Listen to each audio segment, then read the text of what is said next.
सरिता के पति Ramesh private company में नौकरी करते थे। वह अपने किसी न किसी अफसर को दावत पर बुलाते रहते और उनकी जी तोड़ कोशिश रहती थी कि उन्हें खुश रखें ताकि उनका प्रमोशन हो सके। उसी कड़ी में आज फिर रमेश ने अपने अफसर को दावत पर बुलाया था, इसलिए सुबह से ही सरिता तैयारी में लगी थी। आज का दिन रविवार का था तो पति रमेश भी घर पर ही थे। बड़ी बारीकी से घर के हर कोने को देख रहे थे क्योंकि अफसर के साथ उनकी हम अफसर पत्नी भी आ रही थी। विशेष बात यही थी कि वह भी किसी न किसी दूसरी ऑफिस में अफसर थी। बारीकी से घर के कोनों को देखते हुए जैसे ही उनकी नज़र स्टोर के कोने में पड़ी, अस्त व्यस्त सामान पर पड़ी और जोर से आवाज़ लगाई, सरिता सरिता। किचन से पसीना पोंछती हुई सरिता आई तो बरस पड़े। देखो सरिता, सामान कैसे अस्त व्यस्त पड़ा है। उन्हें अपना घर दिखाऊंगा तो कितना बुरा लगेगा। ना जाने तुम सारा दिन क्या करती हो। और हो माँ के पलंग के पास उनकी दवाई और सामान भी बेतरतीब पड़ा है, उसे भी देख लेना। सरिता ने कहा, किचन का काम कर देखती हूँ। वैसे माँ की दवाइयाँ तो उनके पास ही रहेंगी, उन्हें बार बार चाहिए होती है। रमेश ने फिर रोब झाड़ा, लेकिन उन्हें ढंग से रखो और माँ को भी बता देना। आज अफसर के साथ उनकी बीवी भी आएंगी, वह भी अफसर है। सरिता रमेश की बात सुन वापस किचन में चली गई तो पीछे पीछे रमेश जी पहुंच गए और बोले, सुनो माँ कह रही थी कि तुम दाल की पकौड़ी बहुत अच्छी बनाती हो, तो साथ में ज़रा वह भी बना देना, वैरायटी हो जाएगी।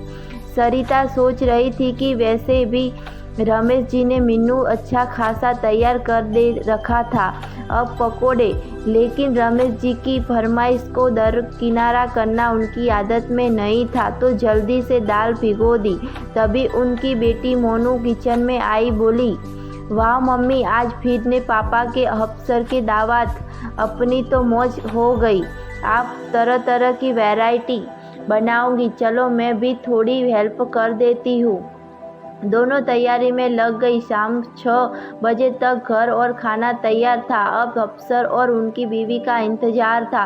रमेश जी सफ़ेद कुर्ता पायजामा पहने तैयार थे। तभी उनकी नज़र सरिता पर पड़ी। बोले, ढंग की साड़ी पहन लो, काम वाली बाई नज़र आ रही हो। सरिता का मन ये बात सुनकर खुद हो गया, क्योंकि सरिता ने अपने मन से साड़ी अच्छी पहनी थी और वह प्रेम से भी थी, लेकिन चलो दूसरी पहन ली। ये बात सुने माँ बीच में बोली पड़ी, मुझे तो बहू ने सुबह ही अच्छी साड़ी पहना दी। वैसे मेरी सभी साड़ियाँ सफ़ेद है। चिंता न कर बेटा, इस बार तेरी उम्मीद जरूर होगी। सरिता ने खाना भी मेहनत से बनाया है।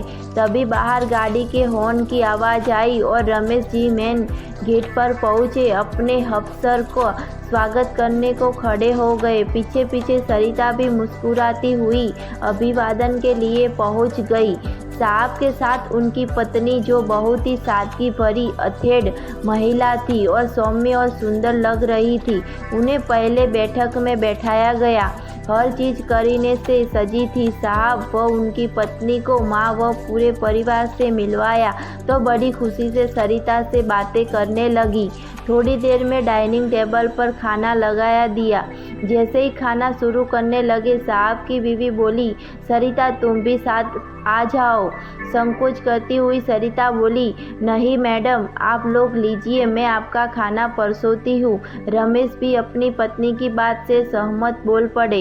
इसकी आदत है, सबको खाना खिला कर ही खाती है। साहब और उनकी पत्नी बड़े चाव से खाना खा रहे थे। हर व्यंजन की तारीफ किए जा रहे थे।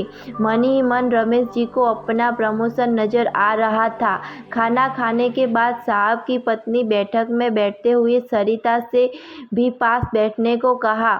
अब सरिता भी सभी से साथ बैठी थी।